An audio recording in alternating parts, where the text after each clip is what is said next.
On Caring, Part 1. 1. I'm not very good at feeling the size of large numbers. Once you start tossing around numbers larger than 1,000, or maybe even 100, the numbers just seem big. Consider Sirius, the brightest star in the night sky. If you told me that Sirius is as big as 1,000,000 Earths, I would feel like that's a lot of Earths. If, instead, you told me that you could fit 1,000,000,000 Earths inside Sirius, I would still just feel like that's a lot of Earths. The feelings are almost identical. In context, my brain grudgingly admits that 1,000,000,000 is a lot larger than 1,000,000, and puts forth a token effort to feel like 1,000,000,000 Earth-sized star is bigger than 1,000,000 Earth-sized star. But out of context, if I wasn't anchored at 1,000,000 when I heard 1,000,000,000, both these numbers just feel vaguely large. I feel a little respect for the bigness of numbers, if you pick really large numbers. If you say 1 followed by 100 zeros, then this feels a lot bigger than 1,000,000,000. But it certainly doesn't feel, in my gut, like it's 10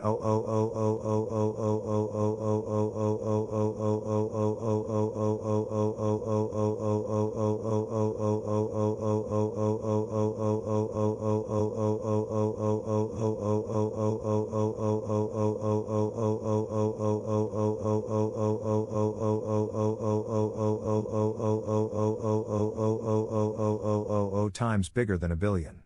Not in the way that 4 apples internally feels like twice as many as 2 apples. My brain can't even begin to wrap itself around this sort of magnitude differential. This phenomena is related to scope insensitivity, and it's important to me because I live in a world where sometimes the things I care about are really numerous. For example, billions of people live in squalor, with hundreds of millions of them deprived of basic needs and over or dying from disease. And though most of them are out of my sight, I still care about them. The loss of a human life with all its joys and all its sorrows is tragic no matter what the cause, and the tragedy is not reduced simply because I was far away, or because I did not know of it, or because I did not know how to help, or because I was not personally responsible. Knowing this, I care about every single individual on this planet. The problem is, my brain is simply incapable of taking the amount of caring I feel for a single person and scaling it up by 1,000,000,000 times. I lack the internal capacity to feel that much. My care-o-meter simply doesn't go up that far. And this is a problem. 2. It's a common trope that courage isn't about being fearless, it's about being afraid but doing the right thing anyway. In the same sense, caring about the world isn't about having a gut feeling that corresponds to the amount of suffering in the world, it's about doing the right thing anyway. Even without the feeling. My internal care-o-meter was calibrated to deal with about 150 people, and it simply can't express the amount of caring that I have for billions of sufferers. The internal care-o-meter just doesn't go up that high. Humanity is playing for unimaginably high stakes. At the very least, there are billions of people suffering today. At the worst, there are quadrillions, or more, potential humans, transhumans, or posthumans whose existence depends upon what we do here and now. All the intricate civilizations that the future could hold, the experience in art and beauty that is possible in the future, depends upon the present. When you're faced with stakes like these, your internal caring heuristics, calibrated on numbers like 10 or 20, completely fail to grasp the gravity of the situation. Saving a person's life feels great, and it would probably feel just about as good to save one life as it would feel to save the world.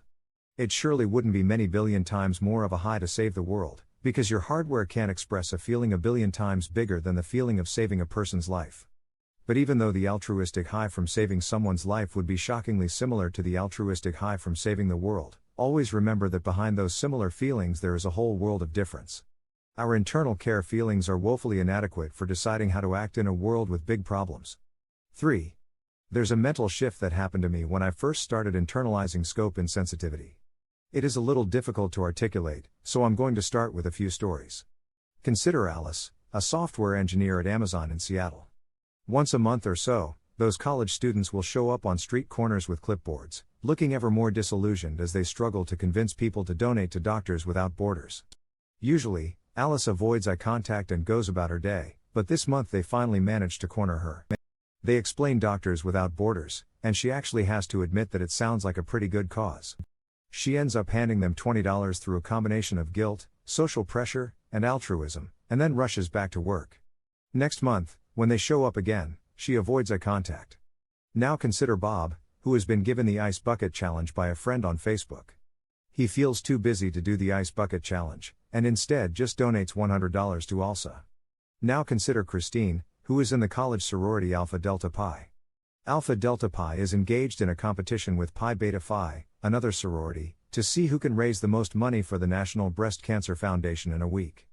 Christine has a competitive spirit and gets engaged in fundraising, and gives a few $100s herself over the course of the week, especially at times when Alpha Delta Pi is especially behind. All three of these people are donating money to charitable organizations. And that's great. But notice that there's something similar in these three stories. These donations are largely motivated by a social context. Alice feels obligation and social pressure. Bob feels social pressure and maybe a bit of camaraderie. Christine feels camaraderie and competitiveness. These are all fine motivations, but notice that these motivations are related to the social setting, and only tangentially to the content of the charitable donation. If you took any of Alice or Bob or Christine and asked them why they aren't donating all of their time and money to these causes that they apparently believe are worthwhile, they'd look at you funny and they'd probably think you were being rude, with good reason. If you pressed, they might tell you that money is a little tight right now, or that they would donate more if they were a better person. But the question would still feel kind of wrong. Giving all your money away is just not what you do with money.